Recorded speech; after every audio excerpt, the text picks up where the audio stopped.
मध्य रेल्वेने 6 दिवसांचा मेगा ब्लॉक घेतला आहे. त्यामुळे पुणे विभागात होणाऱ्या कामांमुळे 27 जुलै ते 1 ऑगस्ट दरम्यान मेगा ब्लॉक घेतला आहे.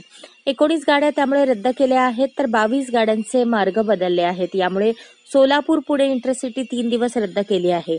नंदुरबार जिल्ह्यात अतिवृष्टी झाली आहे, त्याचा फटका रेल्वे प्रशासनाला बसला आहे. यामुळे सुरत भुसावळ रेल्वे सेवा ठप्प झाली आहे. कोळदा चिंचपाडा दरम्यान रेल्वे रुळावरून पाणी वाहत असल्याने रेल्वेची वाहतूक बंद करण्यात आली आहे. त्यामुळे अनेक रेल्वे गाड्या स्टेशनवर थांबून आहेत. गेल्या 1.5 ते 2 तासांपासून रेल्वेची वाहतूक बंद झाली आहे. लांब पल्ल्याच्या गाड्या थांबल्याने स्थानिक प्रवाशांचे प्रचंड हाल झाले आहेत. दरम्यान रेल्वे सेवा कधी सुरू होणार याबाबत प्रशासनाकडून कोणतीही सूचना नाही. यामुळे काही प्रवासी बस आणि इतर मार्गाने परत जात आहेत, परंतु लांब पल्ल्याचे प्रवासी अडकले आहेत. कोलदा ते चिंचपाडा दरम्यान मुसळधार झालेल्या पावसामुळे रेल्वे ट्रॅकवर पाणी आले आहे.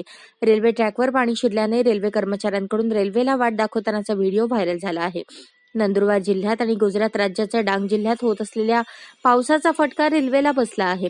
सध्या पाऊस ओसरला असला तरी सखल भागात पाणी साचले आहे.